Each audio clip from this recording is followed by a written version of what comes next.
Well, good morning, everyone. Happy New Year to all of you. Mr. Choi Sing Kwok, Director and CEO, ISEAS Yusof Ishak Institute, distinguished guests, ladies and gentlemen, good morning. I'm happy to speak at the 25th Regional Outlook Forum organized by ISEAS.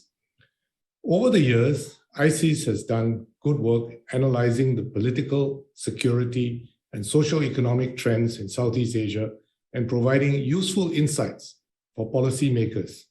The Regional Outlook Forum is a useful platform for scholars, experts, and policymakers to exchange views on global economic and political trends and to discuss major challenges facing our region. I'm glad that ISEAS has continued to organize the forum this year, allowing participants to join us virtually from virtually anywhere in the world. COVID-19 has accelerated many global trends and caused major disruptions to our region and the world. At the individual level, it has affected the health of many, disrupted our way of life, how we work, and how we do business. At the global level, it has accelerated pre-existing geopolitical trends. In particular, US-China rivalry has intensified. Competition between the two major powers, which manifested itself over trade, has spilled over into other domains. Apart from major power rivalry, multilateralism has been disrupted, with international organizations like the World Health Organization facing difficulty coordinating a global response. Global supply and production chains have also been put under great stress. But what has brought about these trends? Clearly, they are not just triggered by COVID-19. In many countries, these trends have been fueled by a sense that the fruits of free trade and globalization have not been distributed equitably.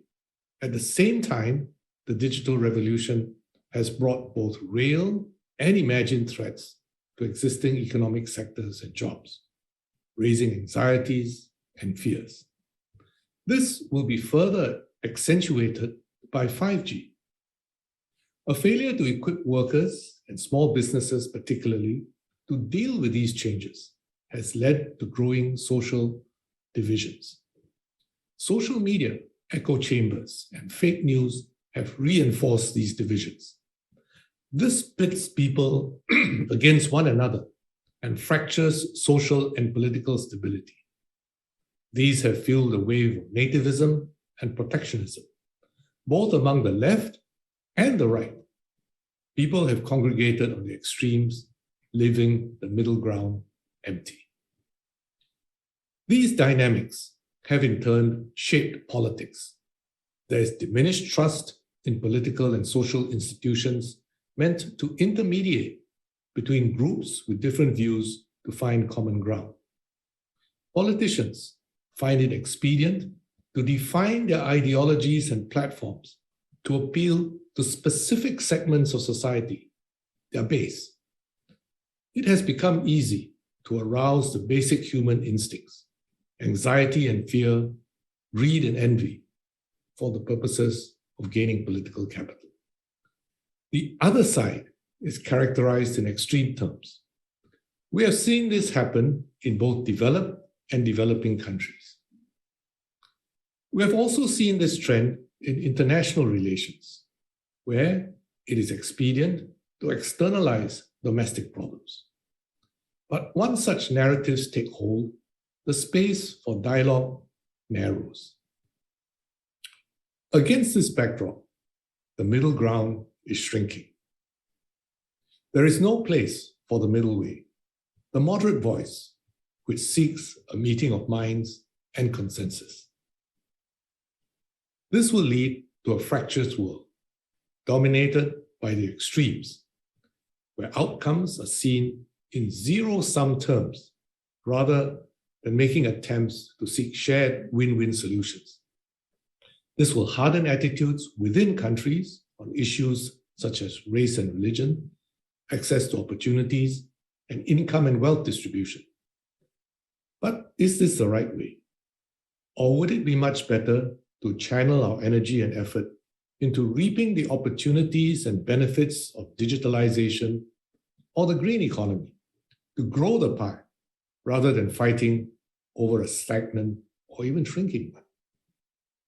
Which pathway will bring us closer to solutions to deal with the global challenges that we all face? Securing our recovery from COVID-19, climate change, counter-terrorism, and counter-proliferation.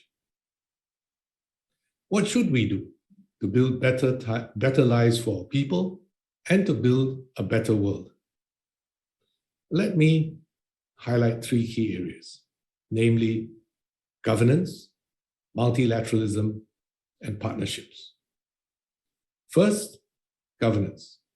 We should focus on good governance, which is the key to bringing a better life for our people, rather than on dogma or ideology. Here in ASEAN, many countries continue to face real development challenges and struggle to provide infrastructure, housing, power supply, healthcare, and other services that their populations need. Overall, ASEAN has a young population that is projected to grow, but countries can only reap this demographic dividend if they invest in education and developing their young. At the same time, there are also growing numbers of seniors who have healthcare and retirement needs, which, if not already adequately provided for, will strain the budgets of the state, individuals, and families. Beyond our region, the major economies face pressing domestic challenges too. China needs to address the growing income gap, particularly between its rural and urban populations, and the gap in development between its coastal regions and inner provinces. China also needs to avoid falling into the middle income trap before its population ages. The US, on the other hand, needs to deal with its growing inequality gap, its culture wars, and to create sufficient new jobs for another generation of middle-class workers with higher aspirations. It also needs to invest significantly to upgrade its basic education and infrastructure. Every country faces different circumstances and challenges. This means that each country will have to organize itself, derive its own guiding principles for governance, structure its system, and find its own blend of social and economic policies based on its own unique circumstances. Finding the right formula and continually refining it will provide the pathway for each country to address its challenges for the long term. Practical governance needs to be informed by actual experience and outcomes. Neither the dictum of from each according to his ability to each according to his need, nor the invisible hand of the market provide an adequate policy playbook.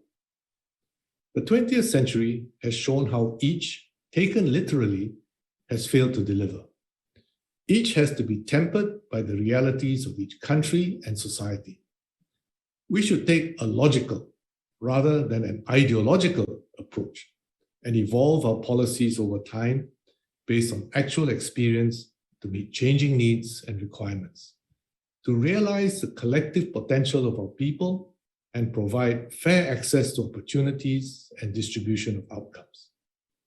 That is the best way to achieve stability and continuity of policy and achieve sustained progress towards better life for all. We should let the proof of good governance be in the eating.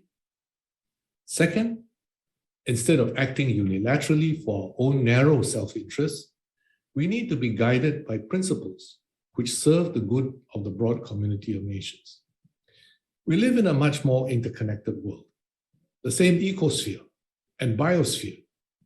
We should uphold a rules-based multilateral system where the rules are set and accepted by the broad community of nations.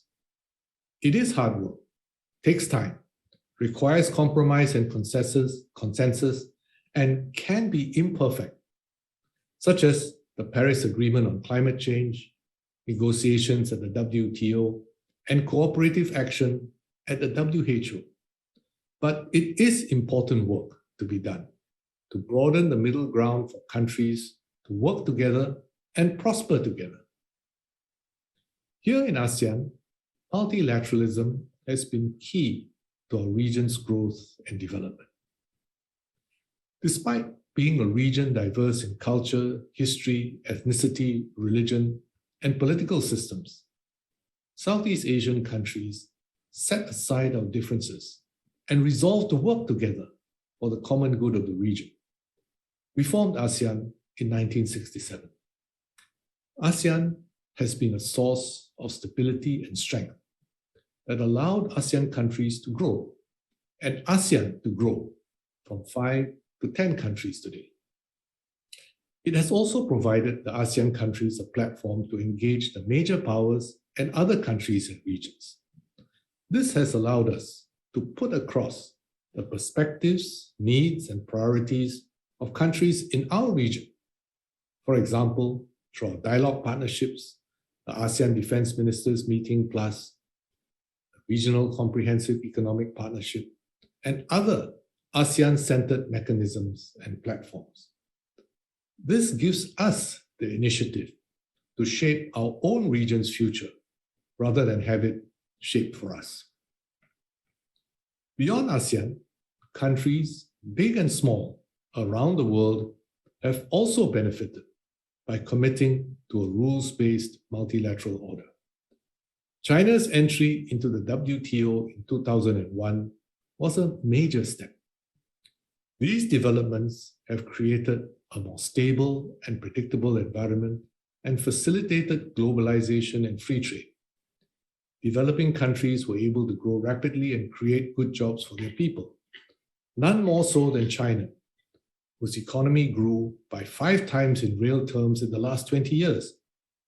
This is not just a statistic, but has had a profound effect on the lives of individuals and families, raising more than 800 million people out of poverty since China began to open up and reform its economy in 1978. And so too, the economies of Southeast Asia have benefited. No country, no matter how large, nor its level of development, could do well by being an island unto itself. Developed countries, including the US, have found bigger new markets for their goods in the fast-growing developing countries. For example, in the 3 years before the trade war, from 2015 to 2017, close to 60% of Boeing's total revenue came from outside the US. In 2017, 202 new commercial aircraft were exported to China, making up 26% of Boeing's global deliveries that year. So too for Airbus, which delivered 176 new commercial aircraft to China in 2017, which comprised 25% of its global deliveries that year. So Boeing's, beans, beef, Beaujolais, and BMWs flow one way, while clothing, consumer goods, and presents for Christmas flow the other way. Increasingly, tourists and business travelers, investments and ideas flow both ways. These flows brought development and mutual benefits, reduced poverty, and brought the world closer together. However, there's also been much discussion about the security of supply chains. But the warning signs had been there for some time. Take, for example, a fire in a single semiconductor plant in Japan last year disrupted factories across the world in many industries which depended on their chips. The key shift that manufacturers may have to make is to move from a just-in-time and lean production model to a just-in-case and resilient production paradigm. This is not a zero-sum issue and should be framed as a recognition that we will have to incur some cost to build a more robust global supply chain, whether it be for chips, vaccines, or masks, which can withstand disruptions that can arise from natural or man-made causes. Apart from COVID-19 and supply chain resilience, there are other key issues that require collective action and global solutions, such as terrorism, climate change, and cybersecurity. Countries hope to see the US and China manage their outstanding bilateral issues. We hope that this will allow the two major powers to act in their own enlightened rather than narrow self-interest and work together to exercise global leadership to help all of us to collectively address our global challenges.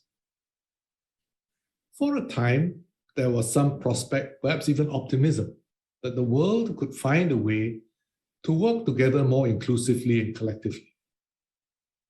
During the global financial crisis of 2007 to 2008, which had its epicenter in the US, efforts by the long dominant G7, or more accurately than G8 of major developed countries on their own, were inadequate to deal with the crisis.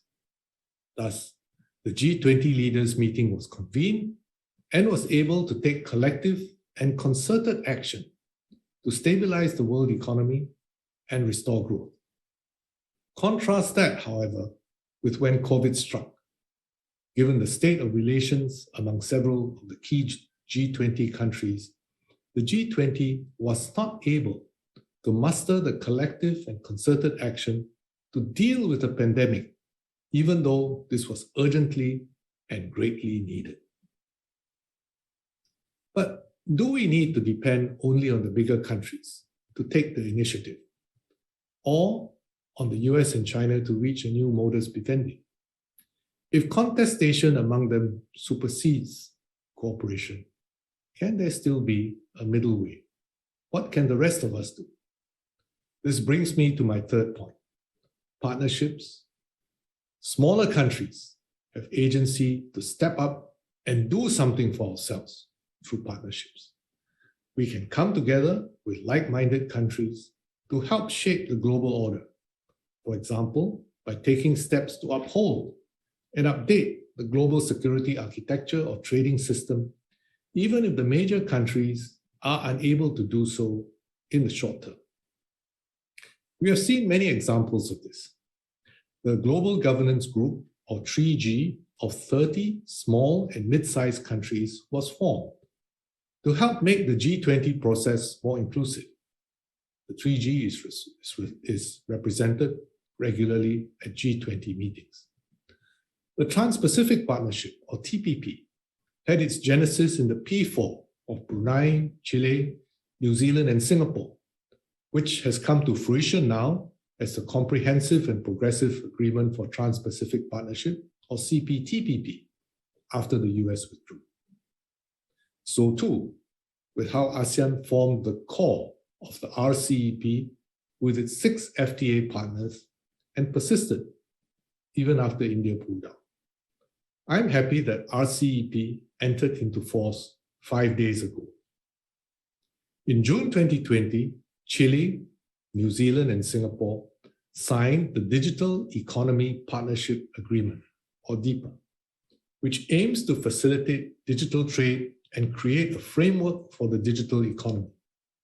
Now, China, Canada, and South Korea have also expressed interest to join. These developments, in particular the entry into force of the RCEP and the formation of digital economy partnerships amidst a trade war between the major powers, are a reminder of what smaller countries can do to shape the global order when we come together. Can we do more? Are there other areas where we can work together?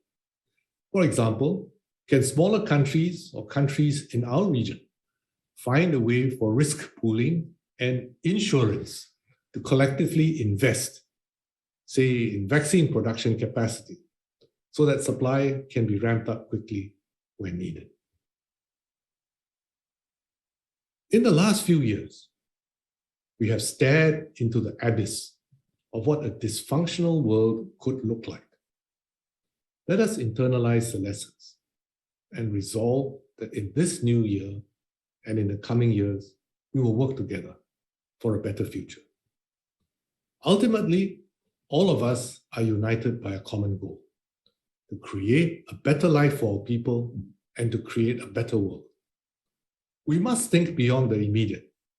Think in terms of enlightened self-interest, not narrow self-interest, and create new options and opportunities for ourselves. Let us work together to reclaim the middle ground and shape the future through building consensus and cooperation to create a better future for our region and for the world. I wish all of you a productive forum and a happy new year. Thank you very much.